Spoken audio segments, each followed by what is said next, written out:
everybody. Just fooling around a little bit on a great song called Smile. I was kind of inspired by Lady Gaga's performance the other day on the live stream. And, you know, she sang it pretty nicely and played piano. I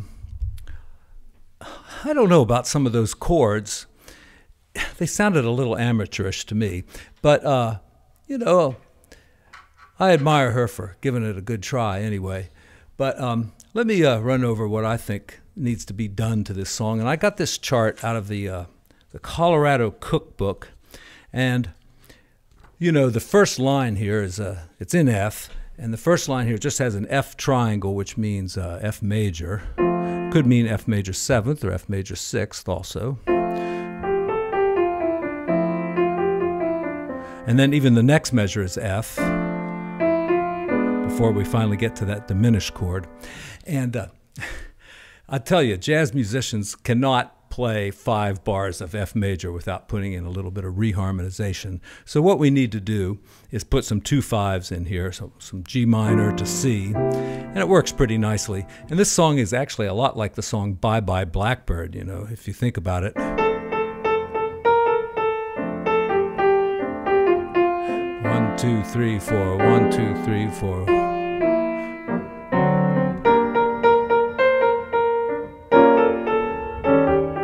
Well, the chords are similar up to about that point. So in Bye Bye Blackbird, you can do the same kind of thing. You know, you go.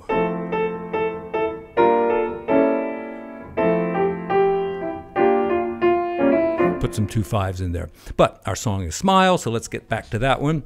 And let me do it just with some simple chords first, but I will put in the re-harmonization. Here I just thought C would be good. C 7th, of course, back to F major, then a G minor, and a C, and you could sneak in a quick tritone, like that, and then you've got F again. Now here's a diminished chord. You know, the way to make a diminished chord richer is to add a whole step above one of the chord tones. So there's not too many places you can do that here. I think G, you know, you could put that one in, but there's really nothing that quite works here. So just the diminished chord is fine. And here's G minor, D7 with a flat 9. Now here on G minor for 2 measures, you could do this common re-harmonization. You know, it's just G minor, moving the root down like that. Sometimes you can go all the way to there. Here I just went. And then you could get into that B flat minor 7th pretty easily. And the E flat. Back to F. 2 measures of F here. You know, you could put some diminished chords here. All right, that's like the closed hand style. That kind of thing. And then here, G minor 7th, but I like the G dominant here. With a little passing tone there.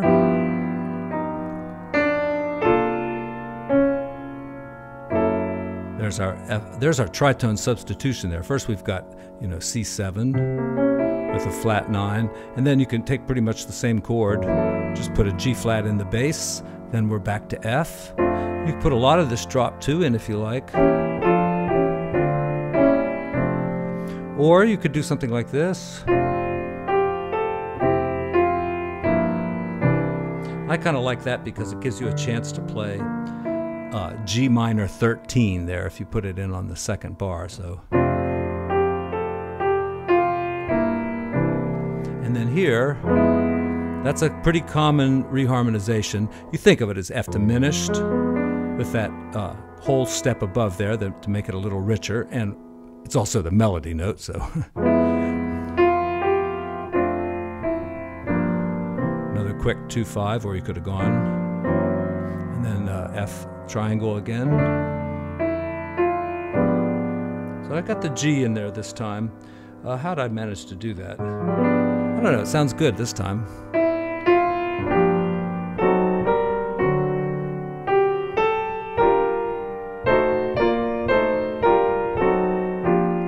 right? That was drop 2 in there. Let me do it without the drop 2. See, I'm on a chord tone here. Then I go to a diminished chord, back to the chord, diminished, chord again, diminished, chord, and by chord I mean the G minor. So,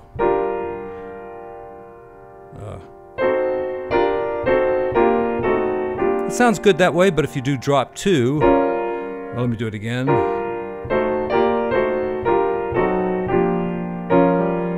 And here's B flat minor 6th. The chart goes completely haywire here. I've never heard it played the way it is in this chart. It was written back in, I think, 1936, so it could have been that way back then, but it's been changed pretty permanently to this kind of like the first A section. It's really almost exactly identical. And I came up with a nice chord here. What was I doing there?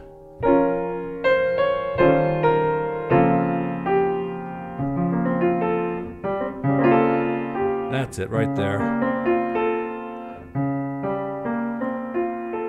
You know, what is that? It's really an E flat chord.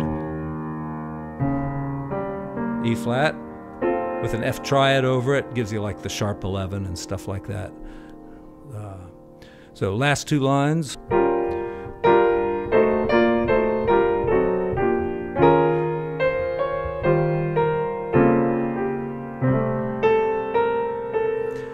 You know, I keep trying to harmonize this measure here with a D7, and it kind of works, but you know, you have an altered tension here, and then it's just the 5th, and then you've got the 11th, which fights against that, and then you've got a sharp 9, and it just doesn't seem to work for me, so I came up with something a little bit more diatonic. So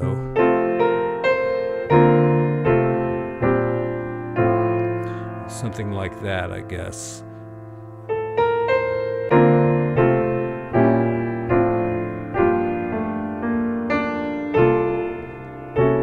And then here, instead of playing F and then a 2-5-1 to get back to the beginning, you could do what's called an elision, which is where you kind of take out one of the bars and get right back to the beginning a little bit earlier. So playing the last 2 lines and an elision back to the first note of the song.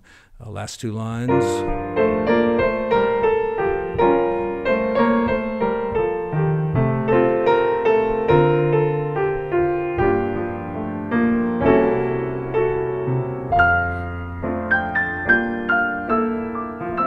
And actually, that makes it a 32-bar form, I think. Let's see, what else can we do with this? We can look at some, you know, I think the reharm is the most important thing. Now, you know, I hate to cause any trouble, and I don't like to disagree with people, but now, you know, it's kind of interesting. I've had a few interactions with some of the really big, you know, music teaching YouTubers out there, and none of them have been very pleasant. You know, I've like put a little suggestion down in a comment or something like that, and I'll tell you, they jump on your shit like you wouldn't believe. They seem really nice, you know, when you're watching their videos. Maybe I'm the same way, but I hope not. But anyway, I want to just take issue with taking like a riff or something and practicing it in all 12 keys. Even like the video I put out recently about practicing 2-5-1s in all 12 keys. You know, it's all well and good to do a little bit of practice that way, but that doesn't gonna make you feel comfortable playing a song in a different key. Just because you can, you know, transpose some fancy riff into, you know, F sharp, and you can do a 2-5-1 in F sharp and run through some basic changes, doesn't mean that you're going to feel comfortable playing in a weird key. And, you know, a lot of songs go to those weird keys, like in the bridge or something like that. And so I think really to feel comfortable in B or F sharp or something, you should transpose the whole song into that key and just play that. And you'll probably discover a lot of things that you're not going to discover back in the original key. So let's take this song and put it in a girl key. You know, F is probably the guy key, and usually a girl key is going to be a 4th or a 5th above the guy key. So let's split the difference and go to B. It's a horrible key. Not really. I mean, you know, a key is a key, right? So first we have to kind of think about, like, you know, what does this song do? It starts on the root of the melody does. So it's pretty easy to start off there. And, you know, you just have to use your ears and pick out the melody and, you know, put the 2-5-1s in here.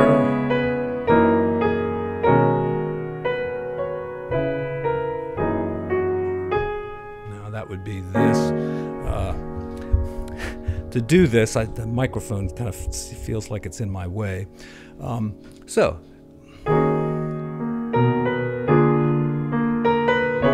Well, let me just play the song once, and if there's any girl singers out there, sing along. So here we go.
All right, I feel pretty proud of myself. I've never played it in B before, and I managed to hit all the right notes, just about. Didn't put all a fancy drop 2 in there, though. So, because, you know, I'm not that comfortable playing in the key of B. I think I'm going to mess around with it a little bit more and put some of that up for my Patreon subscribers. So if you haven't subscribed to me on Patreon, I occasionally put up a little something extra for them. But I try to, you know, put all the stuff I think is kind of important right here for free on YouTube. So thank you for tuning in, and I will see you again really soon. Thanks.